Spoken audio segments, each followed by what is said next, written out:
E eu quero falar nessa manhã sobre restauração do primeiro amor.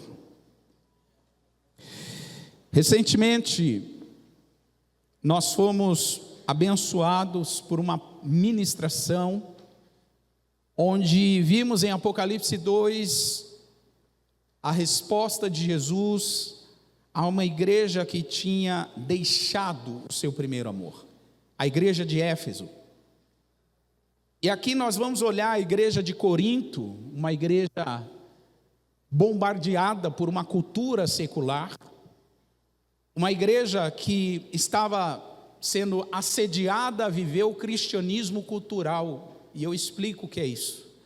O cristianismo cultural é aquele cristianismo politicamente correto, é aquele cristianismo que não confronta, que não fala sobre pecado, que não fala sobre arrependimento, que não fala sobre dependência de Deus. É um cristianismo que agrade a todas as culturas. E a igreja de Corinto estava assediada a viver um cristianismo cultural.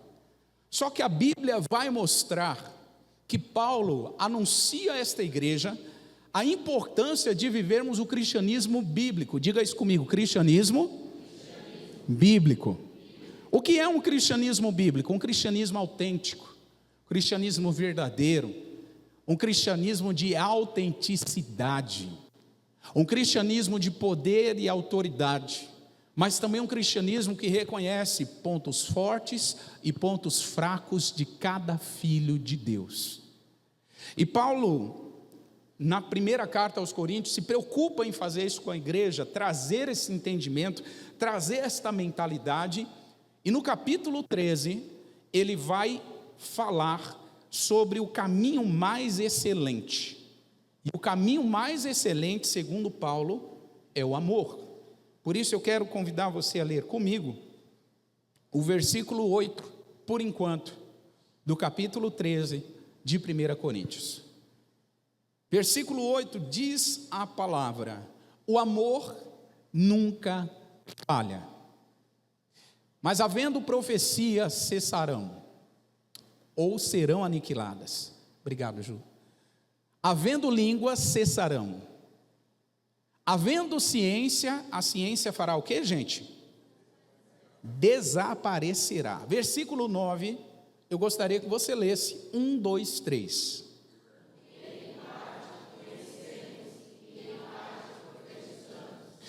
O Paulo está dizendo que existe uma parte de conhecimento revelado que chega à igreja por intermédio da obra que Jesus faz na vida pessoal de cada um. E essa parte que chega até nós, ela precisa ser anunciada, aqui na expressão profetizada. O que é a profecia senão o anúncio da mensagem de Deus? É sobre isso que Paulo está falando. Nós precisamos anunciar a obra que Jesus tem feito em nossas vidas. Esses 7 irmãos que foram apresentados aqui agora há pouco, eles hoje anunciaram através de um testemunho público a obra que Jesus está fazendo na vida deles. Essa atitude, essa decisão pelo batismo nada mais é do que um testemunho público de que Jesus é Senhor sobre a vida deles, sobre as emoções, sobre a mente deles, e que o estilo de vida deles é outro agora, por causa da obra que Jesus está fazendo neles. Então, quando Paulo vai trazer um entendimento do cristianismo bíblico, para contrapor o cristianismo cultural que os irmãos da igreja de Corinto estavam pensando em viver, o Paulo enfatiza acerca do amor. Por quê, irmãos? O amor, ele restaurado, quando restaurado, ele é um dos principais recursos que Deus usa para modificar a vida de uma pessoa, para transformar a vida e a história de uma pessoa. Paulo está ensinando aqui que mesmo que haja dons, se não existir amor, isso é prejudicial e infrutífero. Olha o que diz o versículo 1 do capítulo 13 de Corinto, versículo 1. Ainda que eu falasse dos homens e dos anjos, e não tivesse amor, seria como um metal que soa, ou como um sino que tine. 2. Ainda que eu tivesse o dom de profecia, e conhecesse os mistérios e toda a ciência, e ainda que tivesse toda a fé, de maneira tal que fizesse o que, gente? Transportasse os montes. Mesmo assim, se eu não tivesse o amor, nada seria como nada. Versículo 3: e ainda que eu distribuísse toda a minha fortuna para sustento dos pobres, e ainda que entregasse o meu corpo para ser queimado, e não tivesse amor, nada disso me aproveitaria. Presta atenção nessas expressões. Nada teria proveito, seria vazio, não teria o propósito alcançado. É isso que Paulo está querendo dizer, quando não há o amor. E por que tudo isso? Versículo 8 traz a resposta: o amor não falha. Profecias vão cessar, mas o amor vai continuar. Os dons espirituais, irmãos, que tantos veneram, tem gente que na igreja idolatra dom. Os dons espirituais vão cessar, mas o amor não. As nossas preferências vão cessar, mas o amor vai continuar. O amor, ele transcende o nível e leva a gente para o futuro e para a eternidade. O amor nos leva muito além das lutas, das dificuldades e dos conflitos. O amor, ele nos faz lidar com alegrias e tristezas, com doença e com saúde, com riqueza e com pobreza. O amor nos faz lidar com perdas e ganhos, com lágrimas e com risos. Só o amor. O que é o amor? Vocês já devem ter ouvido inúmeras pregações explicando sobre o amor eros, o amor, porque você já ouviu. Mas eu quero trazer conceitos claros do que é o amor. O amor é uma convicção, o amor é uma decisão, o amor é uma atitude interior, concreto, maduro, que dispõe a nossa mente a buscar o bem do outro.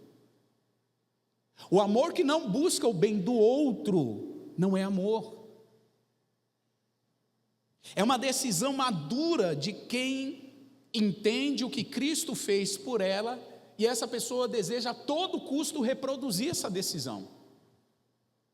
Romanos 5,8 vai dizer que Deus prova o seu amor para conosco, em que Cristo morreu por nós, sendo nós o que, gente? Pecadores. Deus mostrou. Quem ama, mostra. Quem ama não apenas tira foto, não apenas faz publicação, não apenas manda mensagem. Quem ama demonstra de uma maneira que o outro possa compreender o que é o amor. E aqui vai uma dica de leitura, que talvez alguns de vocês já devem ter lido esse livro, As 5 Linguagens de Amor, do Gary Chapman. E muita gente lê esse livro pensando, eu vou aplicar no casamento. Irmão, aquilo ali é para a vida. Aquilo ali é para a vida. A gente precisa aprender qual é a linguagem do amor das pessoas com quem nos relacionamos. O que é importante para ela? O que é significativo para ela? O que realmente faz ela se sentir amada? Paulo está falando sobre isso. A importância do amor na vida cristã que conduz à maturidade. Olha o que diz Jeremias capítulo 31, do verso 1 a 3. Esse texto vai falar sobre Israel. E todos nós sabemos que Israel era o povo da promessa, sim ou não, igreja? O povo da promessa. Mas Israel, em muitos momentos, foi enviado para o cativeiro. Por quê? Por desobedecer ao Senhor e rejeitar o seu amor. Preste atenção nisso. Israel foi mandado como escravo para terras distantes, porque desobedeceu ao Senhor e porque rejeitou o seu amor. E esse texto vai falar sobre isso. Mesmo Israel rejeitando o amor de Deus, Deus está dizendo para eles assim: eu continuo amando vocês. Eu continuo amando vocês. Jeremias 31, verso 1 diz: naquele tempo, diz o Senhor, serei o Deus de todas as gerações de Israel, e elas, ou seja, essas gerações, serão o que, gente?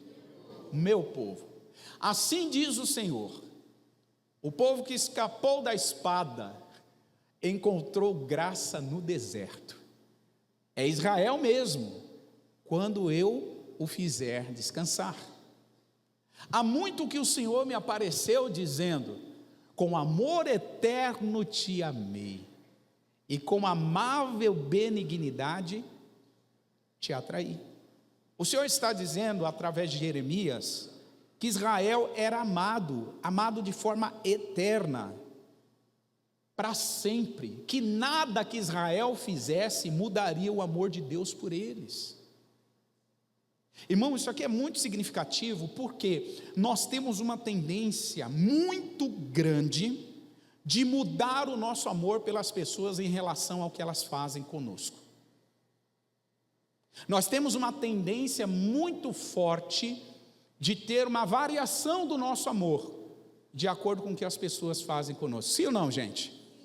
Até certo ponto não há nada de errado nisso, porque nós somos seres relacionais. Até certo ponto realmente faz sentido você amar e continuar amando quem está interagindo com o teu amor, quem também está se doando para essa relação. Faz muito sentido até certo ponto.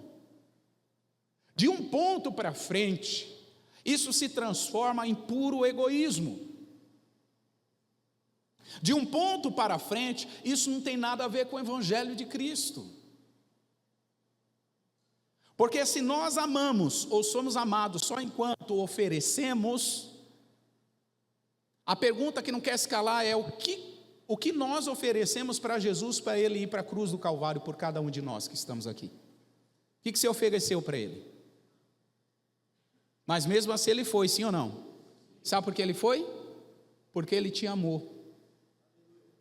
Ele continua te amando, e nada do que você faça vai mudar o amor que Ele tem por você. Pastor, isso é um incentivo para as pessoas errarem. Na mente do religioso é assim.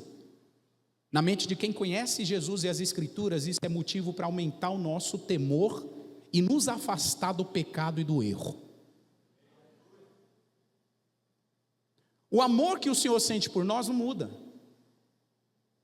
E Deus está falando isso para Israel através do ministério profético de Jeremias. Israel achou graça no deserto. Olha isso, irmão, versículo 2. Achar graça no deserto. Como é que você acha graça no deserto? Quem é que gosta de deserto? Pastor Sandro recentemente aqui, domingo passado, pregou sobre o tema: quem somos nós no deserto? Eu odeio o deserto. Se você comprar uma passagem para mim e me abençoar, por favor, se você me ama, nunca me mande para nenhum deserto. Eu odeio desertos, é horrível. Israel viveu 40 anos no deserto, e a história bíblica mostra exatamente isso, que no deserto Deus derramou uma graça sobre Israel.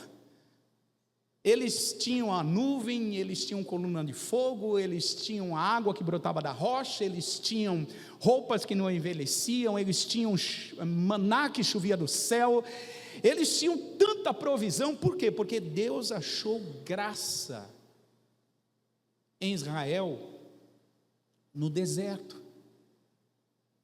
E olha que interessante, no deserto Israel descansou, diz o versículo 2, Israel foi atraído pelo amor do Senhor. Irmãos, um dos objetivos do deserto é que Deus demonstre o amor por nós de uma maneira que nós ainda não o conhecemos, e por causa dessa demonstração do amor a gente seja atraídos a Ele. Atraídos a Ele. Israel foi atraído pelo Senhor no deserto. Então Deus estava sempre com um plano de restaurar o amor que Israel tinha por ele, porque o amor dele por Israel nunca mudou. Mas ele sempre tinha um plano de restaurar o amor que Israel tinha por ele. E esse é o plano de Deus para a igreja. Esse é o plano de Deus para você e para mim. O plano de Deus é que o nosso amor seja restaurado como no primeiro amor. O plano do Senhor é que a gente o ame tanto, tanto, mas tanto, que a nosso estilo de vida, sem a gente abrir a boca, nosso estilo de vida testemunha do quanto amamos o Senhor. Porque, irmão, de verdade, é fácil eu escrever nas redes sociais assim: eu amo o Senhor, eu amo Jesus. Agora eu quero ver eu demonstrar o amor quando eu sou contrariado, quando eu sou perseguido, quando eu sou rejeitado, quando eu tenho gratidão com murmuração. É esse momento que a gente vai demonstrar se esse amor realmente está restaurado em nós ou não. Então eu quero pontuar aqui 3 situações que Deus opera quando o amor dele é restaurado em nós. Número 1, a presença do amor encoraja e nos ajuda a superar aspectos destrutivos do nosso caráter. Diga isso comigo: aspectos destrutivos do meu caráter são superados por causa do amor de Deus. Olha o que diz o versículo 4 de 1 Coríntios 13, versículo 4. O amor é sofredor, é benigno. O amor não é invejoso. 1 Coríntios 13, 4. Não é invejoso. O amor não trata com leviandade, não se ensoberbece. Versículo 5 agora. Não se porta com indecência, ou seja, o amor não é indecente. Não busca os seus próprios interesses, ou seja, interesses egoístas. O amor não é egoísta. Não se irrita, ou seja, não vive irritado. Não suspeita mal. Não folga com a injustiça, versículo 6, ou seja, não se alegra quando alguém faz alguma coisa errada. Mas o amor folga com a verdade. O amor se alegra quando a pessoa faz o que é certo. Versículo 7, tudo sofre, tudo crê, tudo espera, tudo suporta. O amor encoraja a gente a desenvolver o nosso caráter cristão. E aqui, irmãos, é só você pegar o oposto de cada uma dessas expressões que a gente lê. Soberba é um desvio de caráter. O amor ajuda a gente a lidar com a soberba. Indecência é um desvio de caráter. O amor nos ensina a lidar com a indecência. O egoísmo é um desvio de caráter. O amor nos ensina a não sermos egoístas. Viver irritado é um desvio de caráter. Presta atenção nisso. Viver irritado é um desvio de caráter. O amor nos ajuda a lidar com isso. Pastor, então eu não posso me irritar? Não, irmão, se irrite. É saudável até para as suas emoções se irritar. A Bíblia diz: irai-vos. Simples assim. Se você não quer explodir, se você não quer ter um reflexo no seu corpo com alguma doença, se você não quer ter um problema crônico, se você não quer ter algumas disfunções emocionais, se irrite. Se irritar é bom.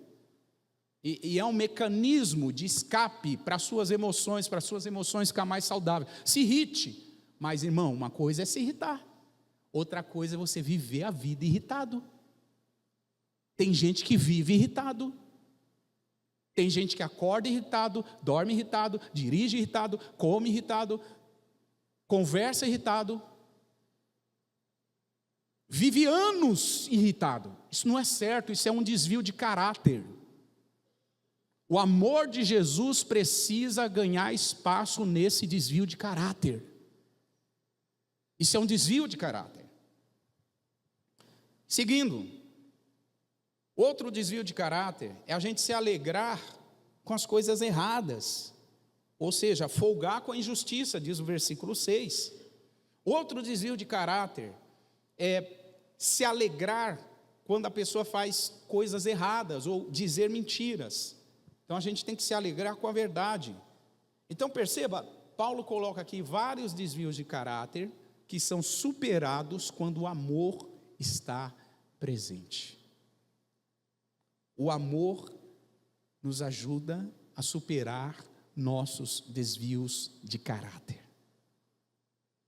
Número 2, o amor conduz à maturidade. Você pode dizer isso comigo? O amor me faz amadurecer. Versículo 11 do capítulo 13. Eu vou pedir para vocês lerem, por favor, 1, 2, 3.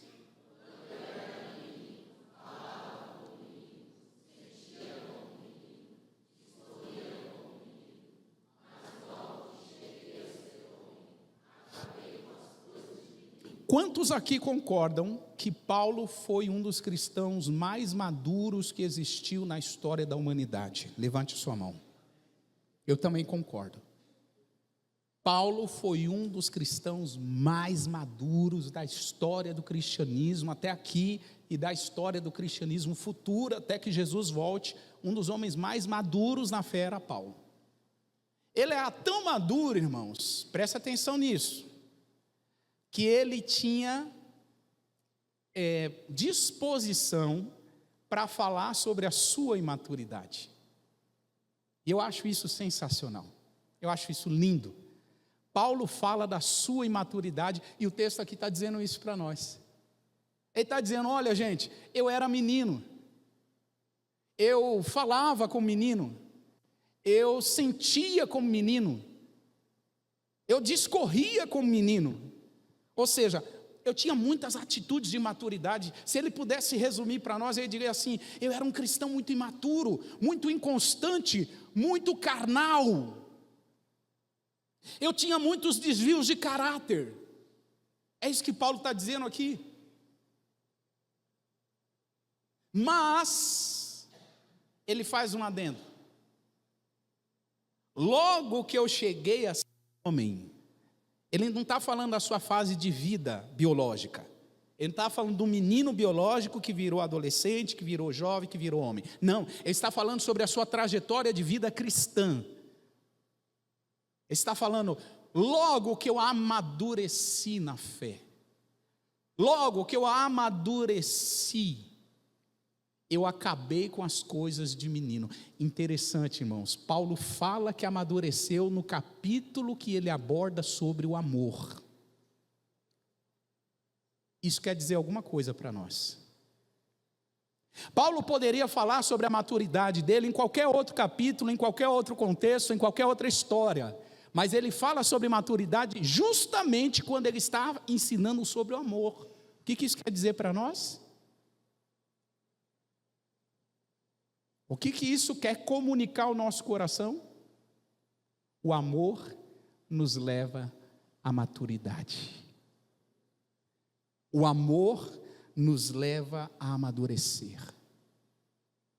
Enquanto, irmãos, conservarmos ódio no nosso coração, mágoas, ressentimentos, enquanto não perdoarmos pessoas, enquanto desejarmos o mal para as pessoas, enquanto ficarmos com as nossas ingratidões, murmurações e reclamações, o amor de Cristo não ganhará forma em nós.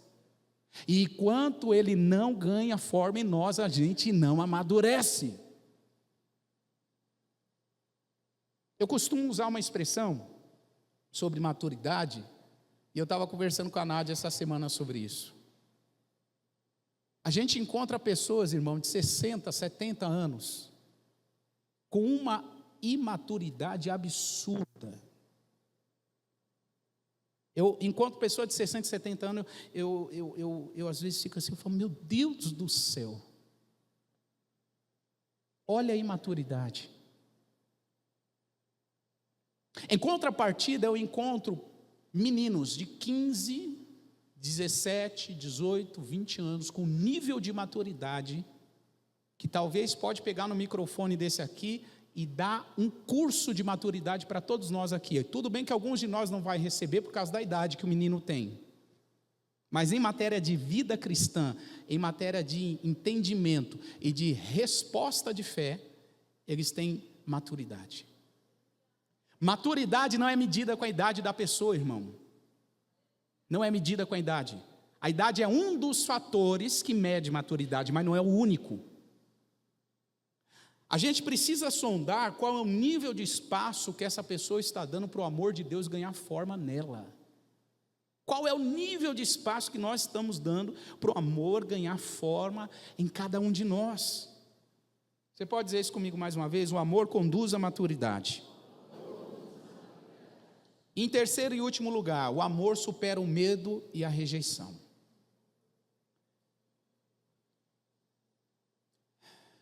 Algo muito peculiar à nossa vida, irmãos, é que nós seremos rejeitados. Você vai ser rejeitado, você vai ser rejeitada.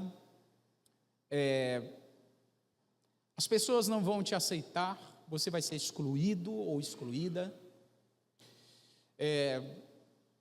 As pessoas não vão fazer questão da sua presença. E se você não tiver o amor de Cristo no seu coração ganhando forma, sabe o que vai acontecer? Essas situações, esses episódios serão devastadores na sua vida. Vai mexer até com a sua mente.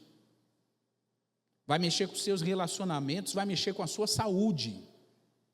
E o amor é importante porque ele faz a gente superar o medo e faz a gente superar a rejeição. Olha o que diz 1 João capítulo 4 e verso 18. E aí eu quero ler dois textos aqui em 1 João 4, 18. Diz assim: no amor não há temor. Antes, o perfeito amor faz o que, gente? Porque o temor, ele traz consigo uma ideia de pena, de punição, de condenação. Só que o que teme, ou seja, o que tem medo, essa pessoa não é aperfeiçoada no amor. O amor traz uma ideia de condenação, de peso, de punição. Ou seja, o medo traz uma ideia de condenação e culpa. O amor lança fora esse peso e essa culpa que o medo traz. Então o amor dissipa o medo, é o que o apóstolo João está dizendo. E no capítulo 3 e verso 1, volta no 3 por favor, Samuel, e versículo 1, fala sobre esse grande amor que nós recebemos. Perceba, vejam quão grande amor nos tem concedido o Pai, que fôssemos chamados o que, gente? Por isso o mundo não nos conhece, porque não conhece a Ele. Quão grande amor nos tem concedido o Pai. O amor foi concedido. Pergunta é: eu estou permitindo esse amor concedido ganhar forma em mim, ou estou rejeitando esse amor? Ou estou recusando esse amor? E se eu recuso esse amor, eu serei uma pessoa amarga, eu serei uma pessoa invejosa, eu serei uma pessoa que não tem saúde nas suas relações, eu serei uma pessoa mal, porque eu rejeitei esse amor. O amor de Deus precisa ser acolhido em nosso coração.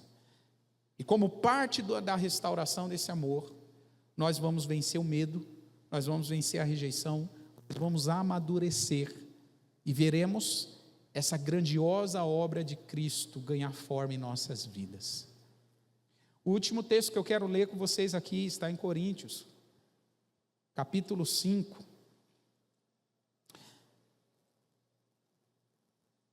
E verso 14. É 2 Coríntios, tá, Samuel? Por favor. 5, 14.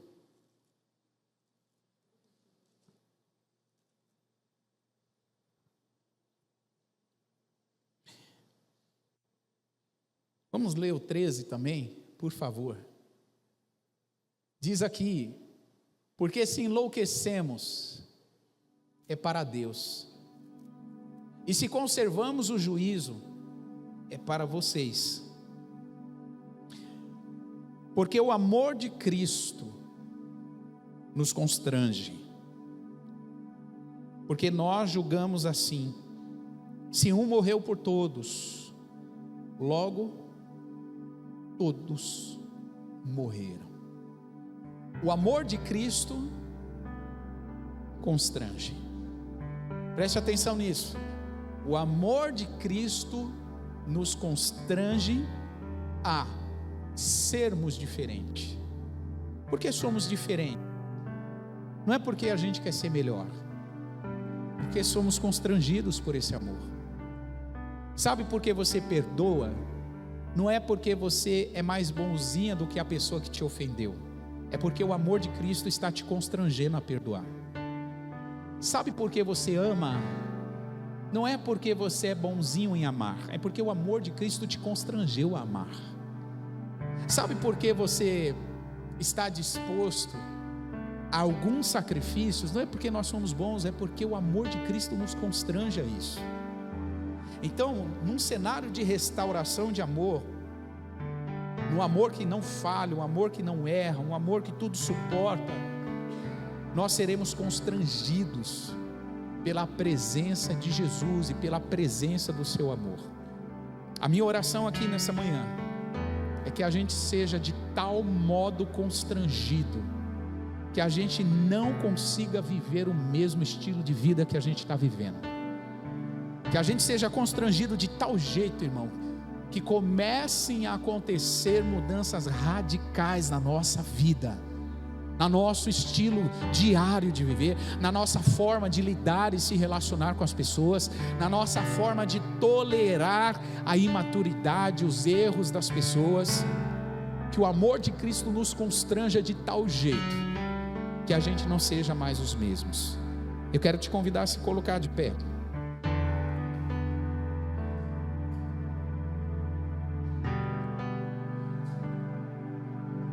E quero ler o último texto dessa manhã. Capítulo 3 de Apocalipse, Samuel, deixa aí para nós.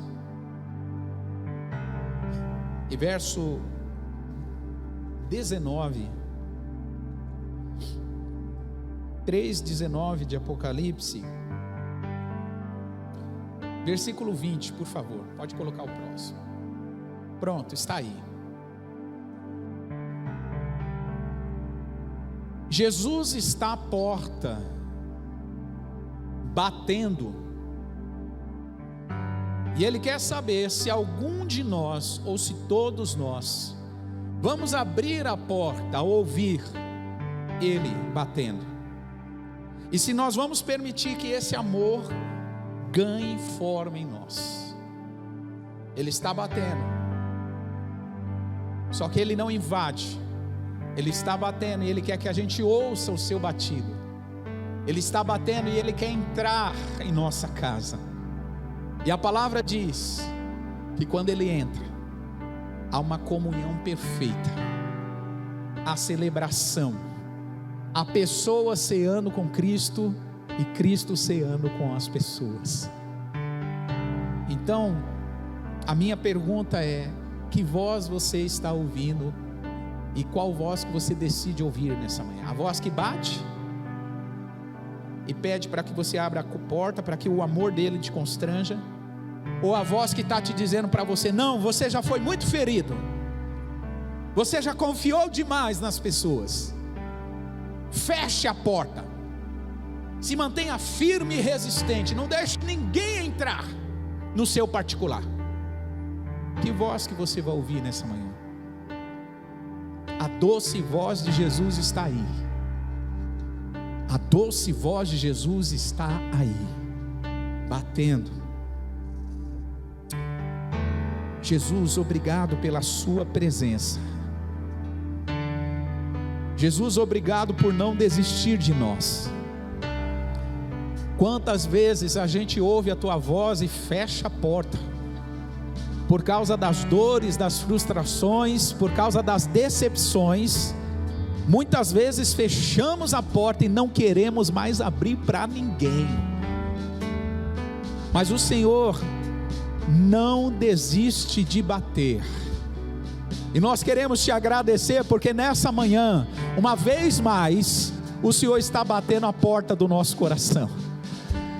Uma vez mais o Senhor está insistindo conosco. Uma vez mais a tua presença se move entre nós. Uma vez mais o Senhor está à porta, insistindo, batendo. E se ouvirmos e abrirmos a porta, o Senhor vai entrar e vai nos constranger com o teu amor, Senhor. Pai, eu peço que a tua igreja seja constrangida pelo teu amor. Que o teu amor nos constranja a mudanças radicais, a mudanças no nosso estilo de vida, a mudanças de comportamento, há mudanças no nosso caráter, há mudanças, Pai, nas mágoas que carregamos. Senhor Jesus, muda-nos pelo poder do teu amor.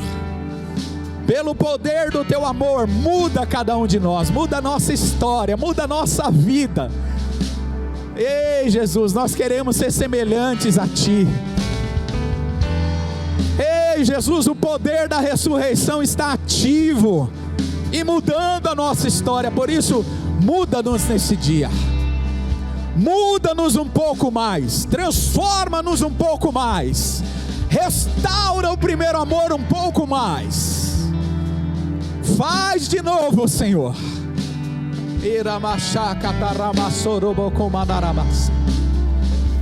Nós te pedimos, faz outra vez, Senhor. Faz mais uma vez, Senhor. Aquece o primeiro amor.